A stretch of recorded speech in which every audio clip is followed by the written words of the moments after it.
வானதி வீட்டில் சொல்லிட்டு தானம்மா வந்தேன்? ஆமாம், சொல்லிட்டு தான் வந்தேன். சரி பாண்டி, வானதி கிட்ட பேசிட்டு நீ வீட்டில் கொண்டு போய் பத்திரமா அவளை விட்டுட்டு வா அப்படின்னு சொல்லிட்டு சேரன் சொல்கிறாரு. பாண்டியும் வானதியும் தனியாக பேச வர வானதி பாண்டியை கட்டி பிடிச்சிட்டு, நீ ஃபோனை எடுக்காததால தான் உனக்கு என்னாச்சோ ஏதாச்சுன்னு பயந்து போய் வந்தேன் பாண்டி. நீ ஃபோனை எடுத்து பேசியிருந்தா நான் ஏன் இங்கே வரப்போறேன்னு வானதி சொல்ல, பாண்டி வானதியை சமாதானப்படுத்தி கூட்டிகிட்டு வராங்க. அப்போ நிலா மனசு பூரா வலியோட வீட்டுக்கு வராங்க. வீட்டுக்குள்ளே வந்ததும், வாப்பா நிலா, ஆமாம் உங்களுக்கு அறிவு இருக்கா இல்லையா? புரியலையேப்பா. யாராவது ஏதாவது கேட்டால் மனப்பாடம் பண்ணின மாதிரி ஒப்பிப்பீங்களா?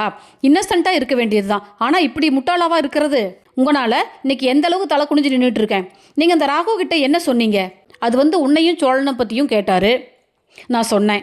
அண்ணே என்னென்ன சொன்னேன் அப்படின்னு சோழன் கேட்க, நம்ம வீட்டை விட்டு ஓடி வந்தது, எங்கள் அப்பா சேஸ் பண்ணி வந்தப்போ நம்ம போலீஸ் ஸ்டேஷனில் போய் அப்பாவை நம்ப வைக்கிறதுக்கு பொய்யா நம்ம ஒரு கல்யாணம் பண்ணினது, கல்யாணம் ரிஜிஸ்டர் ஆனதுனால நம்ம டிவோர்ஸ் அப்ளை பண்ணி 2 ஹியரிங் போயிட்டு வந்ததுன்னு நம்மளோட வாழ்க்கை வரலாறையே ஒப்பிச்சுட்டு வந்திருக்காரு. என்ன பாண்டி இதெல்லாம் வானதி கேட்க, சும்மாருன்னு பாண்டி வானதியை அடக்குறாங்க. அந்த ராகவ் ஃப்ளாட் வாங்கி தரேன்னு சொன்னதையும் டிவோர்ஸ் அப்ளை பண்ணது ஒரு மேட்ரே இல்லைன்னு சொன்னதையும் நிலா சொல்லி ரொம்ப வேதனைப்படுறாங்க. ஏன்னா எல்லாத்தையும் சொல்லுவியான்னு கேட்டு சோழன் சேரன் அடிக்க போக, தடுக்கு போன பாண்டியை சோழன் கீழே பிடிச்சு தள்ளி விடுறாரு. அதை பார்த்து வானதிக்கு ரொம்ப கோபம் வருது. ஏன் பாண்டியை கேள்வி கேட்கவோ, என்ன கேள்வி கேட்கவோ உங்களுக்கெல்லாம் என்ன அருகதை இருக்கு? நீங்க பண்ணதே ஃபேக் கல்யாணம். நிஜமா லவ் பண்ண காதல் ஜோடி மாதிரி சீன் போட்டுட்டு இருக்கிறீங்க.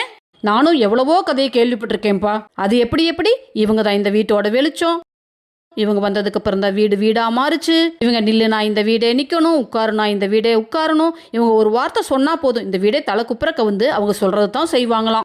ஏன் பாண்டி, நீ கஷ்டப்பட்டு ஒரு கடையில் லீஸுக்கு எடுத்தா கூட அந்த கடைக்கு குத்து விளக்கு ஏற்றி இவங்க தான் தொடங்கி வைப்பாங்களா? அப்படி ஊரில் இல்லாத அண்ணியா அவங்க அப்படின்னு வானதி பொறியிறாங்க. சோழன் ரொம்ப கோவப்பட்டுட்டே அவளை ஒழுங்காக இங்கிருந்து போக சொல்லி, இல்லைன்னு நடக்கிறதே வேறேன்னு திட்ட வானதி அதுக்கும் சேர்த்து கத்துறாங்க. பாண்டி ஒரு வழியாக வானதியை வீட்டுக்கு அனுப்ப நிலா மனசு நொந்து போய் ரூமுக்குள்ளே போகிறாங்க. டேய் சோழா, நிலாவுக்கு கஷ்டம் கொடுக்கக்கூடாதுன்னு சொல்லிட்டு நீயே பெரிய அவமானத்தை அவளுக்கு தேடி கொடுத்துட்டியேன்னு அப்படின்னு சோழன் ரொம்ப வருத்தப்பட்டுட்டு சேரனை திட்டுறாருங்க. ஓகே ஃப்ரெண்ட்ஸ், தேங்க்ஸ் ஃபார் வாட்சிங். என் சேனலை லைக் பண்ணுங்கள், ஷேர் பண்ணுங்கள், சப்ஸ்கிரைப் பண்ணுங்கள். தேங்க்யூ.